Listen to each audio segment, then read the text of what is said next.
नहीं नज़र आते? क्या सिंधी जजेस काबिल नहीं हैं? क्या सिंधी जजेस क्या लेस लॉयल हैं? क्या उनकी इंटेग्रिटी क्वेश्चनेबल है? एक सिंधी जज जो है जूनियर, जो बड़े काबिल हैं, उनका नाम आया था लेकिन उनका नाम ड्रॉप कर दिया गया। क्यों? बिकॉज वो चीफ जस्टिस रहते क्या 3 साल, जब उनकी बारी आती। क्या सिंध और बलूचिस्तान की बारी नहीं आ सकती to become chief justice? These questions are being asked and they are not being answered. अच्छा, दूसरा एक ये कि आज आपने हड़ताल की है और इजलास हो जाता है और आपकी बात नहीं सुनी जाती, तब फिर आप क्या करेंगे? देखिए जी, हम कोर्ट्स की डिग्निटी चाहते हैं। बार और बेंच का रिश्ता ये है, the bar is the mother of the bench. We want good relations with the bench, but we are cognizant कि आवाम का और बार का अपनी अदालतों में कॉन्फिडेंस हट रहा है। अगर इस तरह हुआ तो लोग फिर अपने सेक्टर इंचार्ज के पास ही जाएंगे, वजीरों के पास जाएंगे और पंचायतों में जाएंगे अपने फैसले करवाने। बहुत शुक्रिया। के दरवाजे बंद थे, स्ट्राइक है, क्या कहते हैं? आज इजलास भी है जुडिशल कमीशन का। देखिए, हम उसूल पे खड़े हैं, जो पहले उसूल पे खड़े थे।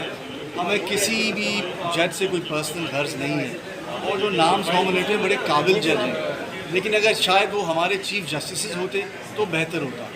हम ये कह रहे हैं कि जुडिशल कमीशन अपनी रूल्स कमेटी को एक्टिवेट करे और अपने रूल्स बनाए। दिन रात यही जजेस सिविल सर्वेंट्स, ब्यूरोक्रेट्स, पुलिस अफसरान की बेइज्जतियाँ करते हैं, उनकी आउट ऑफ टर्न प्रमोशन में उनको डिमोट करते हैं, लेकिन खुद आउट ऑफ टर्न प्रमोशंस के लिए तैयार हैं। क्यों? इससे जजेस का मोराल ख़राब हो रहा है।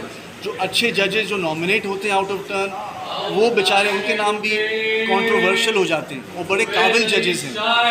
तो मैं चाहता हूँ कि ऐसा ना हो। आज जो है स्ट्राइक है, हमने जजेस को ये रिक्वेस्ट किया है कि अदालतों के कभी भी कमरे बंद नहीं होने चाहिए। आप केसेस अर्जेंट चलाइए चेंबर्स में, जिस तरह आपको अभी बुलवाई भी आई एक एडवोकेट ने। हम चाहते हैं कि rules committee transparent rules device करे, उन रूल्स के तहत आउट ऑफ टर्न प्रमोशंस अगर होनी है तो हों, लेकिन उस वक्त तक सीनियरिटी प्रिंसिपल को कायम रखें। दूसरी बात, सिंध की 3 वैकेंसीज आएंगी, लेकिन सिंध की 1 वैकेंसी पंजाब को जा रही है। क्यों? एक ट्रेडिशन रहा है कि एक मिनिमम नुमाइंदगी इस सूबे की होगी। खैबर पख्तूनख्वा के चीफ जस्टिस का नाम नहीं आया सामने। क्यों? पिछली बार आया था। क्या इससे कोई एडवर्स इम्प्लिकेशंस और बातें नहीं होंगी? यही चीज़ हम अवॉइड करना चाहते हैं। हमें अपना इंस्टीट्यूशन प्यारा है। आप आउट ऑफ टर्न प्रमोशंस करनी है तो do it, but in accordance with a specific transparent rule criteria. That is all.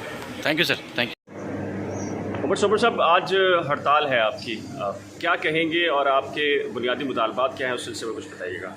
देखिए, बुनियादी मुतालबात वही हैं जो पिछले साल थे कि आप जुडिशल कमीशन की रूल्स कमेटी को कॉन्स्टिट्यूट करके उसको एक्टिवेट कीजिए और रूल्स डिवाइस कीजिए।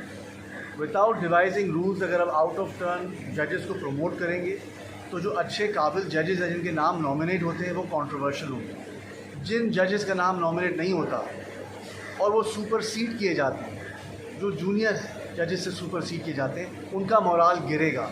उन पे लोग उंगलियां उठाएंगे कि क्या ये काबिल नहीं है, और ये दूसरी, तीसरी, चौथी बार सुपरसीड हो रहे हैं। This is not good for the institution. This is also not good for the relations between जजेस। जजेस के आपस में फिर सियासत होगी और हुई है और मज़ीद हो रही है। हम चीफ जस्टिस पाकिस्तान से हमारा क्या मुतालबा है? जिन अदालतों में आप पुलिस की, सिविल सर्वेंट्स की आउट ऑफ टर्न प्रमोशंस पे तनकीद करते हैं, उन्हें डिमोट करते हैं, वही क्राइटेरिया आप अपनी जुडिशरी पे क्यों नहीं लगाते? जब तक आप रूल्स डिवाइस नहीं करेंगे, आपको सीनियर को ही ले जाना चाहिए। और आउट ऑफ टर्न प्रमोशन से पूरी जुडिशरी का, पहले सिर्फ सिंध तक बात महदूद थी, लेकिन अब पूरी पाकिस्तान की प्रोविंशियल जुडिशरीज़ का मोराल तबाह हो रहा है और इसके ज़िम्मेदार आप होंगे और आप हैं। And we would request you, we want a strong and independent judiciary कि आप रूल्स कमेटी को एक्टिवेट करें। दूसरी बात, हुकूमत के लॉ मिनिस्टर और अटॉर्नी जनरल ने पिछली जुडिशल कमीशन की मीटिंग में जो ऑडियोज़ लीक हुए थे without the permission of the other members of the judicial commission, वो ऑडियो लीक हुआ था, उसमें लॉ मिनिस्टर ने और अटॉर्नी जनरल ने वाज़े तौर पे कहा था कि they will not depart from the seniority principle. अब क्या कोई अरेंजमेंट हुई है, कोई अंडरस्टैंडिंग हुई है, कोई डील हुई है कि जिसके तहत अब वो आउट ऑफ टर्न प्रमोशंस पे राज़ी हुए? ऑनरेबल चीफ जस्टिस पाकिस्तान ने अपने एनुअल एड्रेस में चंद हफ्तों पहले कहा था कि अटॉर्नी जनरल और लॉ मिनिस्टर ने उनकी नॉमिनेशंस को इसलिए अपोज किया क्योंकि हम हुकूमत को रिलीफ नहीं दे रहे हैं। पाकिस्तान की आवाम ये सवाल पूछती है कि अब अटॉर्नी जनरल ने और लॉ मिनिस्टर ने के नाम जो भी नॉमिनेट किए चीफ जस्टिस साहब ने क्यों अग्री की? क्या कोई बात हुई है? What we have a right to know and all we want is that a rule committee must be constituted with proper and transparent rules.